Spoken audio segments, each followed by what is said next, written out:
le travail de cet objet, un peu comme d'habitude sur les différents projets qu'on traite à l'atelier OI, avant même de commencer par le dessin, c'est souvent un rapport à la matière, disons, qui est le début d'un projet.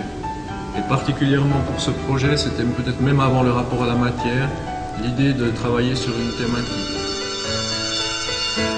De se poser la question si en partant d'un son, on pouvait trouver une forme. Donc tout d'abord, la recherche c'est tourner autour du son, tourner autour même peut-être de références dans des instruments. Ça nous a amené sur une structure, et de cette structure, ça nous a amené à un matériau qui avait une résonance avec le son, et qui donnait aussi à la fois une sonorité mais aussi une vibration. Et cette vibration devenait un des éléments de composition du jeu avec la lumière. On est parti du son, on a un peu analysé en fait, en partant d'un son, des typologies d'instruments, ce qui nous a amené à trouver une matière, trouver une forme, trouver des longueurs, trouver ainsi des densités, peut-être même des sonorités différentes qui ont amené au développement du projet. Toutes ces tiges qui dessinent le projet sont suspendues et puis fonctionnent selon leur centre de gravité. Donc c'est pas une architecture qui est dessinée, qui est maîtrisée, ça veut dire qu'on joue avec quelque part avec le rapport, la densité de la matière, du poids de la matière, et puis le comportement, elle va chercher sa position. Donc ça c'est un élément, donc on a une architecture, quelque chose qui a une volonté de quelque chose qui est relativement strict, et une fois en mouvement, l'objet fait peut-être référence plus à un objet qui devient plus fluide, un peu quelque chose d'aquatique.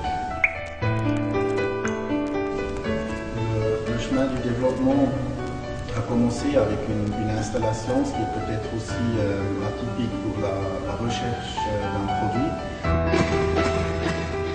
Über eine Installation, und bei einer Inszenierung ist es sehr spannend, weil man natürlich Licht und Schatten inszenieren kann.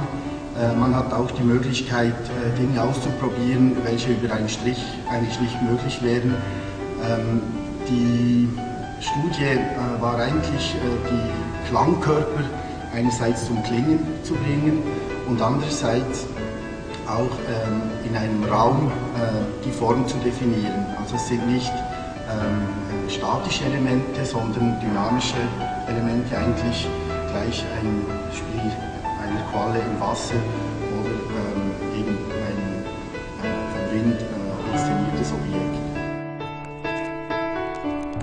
Die Studie für diese Klang- und Lichtkörper begann im Kulturzentrum in Mailand. Und eigentlich über diese Installation ist eigentlich die Begegnung zustande gekommen mit Foscarini, und wir haben dann mit Foscarini die Leuchte weiterentwickelt. D'une certaine manière, on a découvert aussi dans le projet peut-être, à travers surtout la grande échelle, un objet disons, qui est un peu, on pourrait dire le projet de base, c'est un peu une réinterprétation du lustre, mais d'une manière détournée avec de nouveaux matériaux. Le travail sur le choix des couleurs, donc avec les trois tonalités qu'on a données, c'est clair qu'on les a imaginées dans un contexte différent. Donc il y en a une qui fait plus, qui rappelle plus quelque chose qui est des couleurs des années un peu plus nostalgiques, il y en a une qui lui donne un caractère un peu plus contemporain.